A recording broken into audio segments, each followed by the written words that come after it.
Luc chapitre 5, versets 1 et 7. Un jour, pendant que Jésus enseignait, il y avait des pharisiens et des docteurs de la loi qui étaient venus de tous les villages de Galilée, de Judée et de Jérusalem. Et la puissance du Seigneur était avec lui pour guérir. Des gens vinrent lui apporter un paralytique couché sur un brancard. Ils essayèrent de le faire entrer et de le mettre devant Jésus, mais ne trouvant pas où le conduire à cause de la foule, ils montèrent sur le toit et le laissaient descendre au milieu de l'assemblée juste devant Jésus.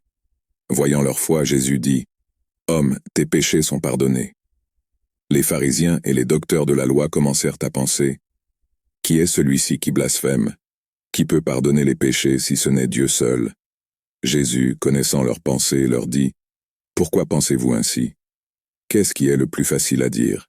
Tes péchés sont pardonnés, ou lève-toi et marche. » Dans ce passage, Jésus enseigne à une foule composée de pharisiens, d'enseignants de la loi et d'autres. Un groupe de personnes amène un homme paralysé sur une civière et essaie de le placer devant Jésus pour la guérison. Cependant, à cause de la foule, ils ne parviennent pas à s'approcher de Jésus et décident de monter sur la terrasse, d'ouvrir un trou dans le plafond et d'abaisser le paralytique juste devant Jésus. Impressionné par la foi manifestée par ces personnes, Jésus déclare au paralytique que ses péchés sont pardonnés. Les pharisiens et les enseignants de la loi qui étaient présents ont commencé à remettre en question l'autorité de Jésus à pardonner les péchés, car c'est une prérogative exclusive de Dieu.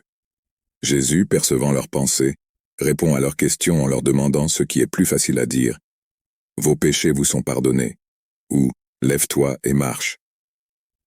Ce récit illustre l'autorité et le pouvoir de Jésus, non seulement de guérir physiquement, mais aussi de pardonner les péchés.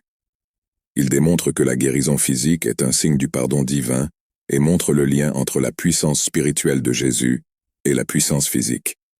De plus, ce passage souligne l'importance de la foi et de la confiance en Jésus. Le groupe qui a amené le paralytique a fait preuve d'une foi extraordinaire, croyant que Jésus pouvait le guérir. Ils étaient prêts à surmonter les obstacles et à faire tout ce qu'il fallait pour atteindre la présence de Jésus. Cette histoire nous encourage à venir à Jésus avec foi, en faisant confiance à son pouvoir de pardonner nos péchés et de nous guérir spirituellement. Nous devons être disposés à surmonter les obstacles et à nous approcher de lui, confiant qu'il est capable de transformer nos vies.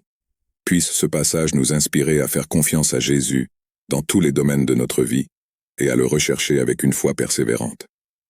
Puissions-nous être disposés à l'approcher, reconnaissant son autorité et son pouvoir de pardonner les péchés, de nous guérir et de nous transformer.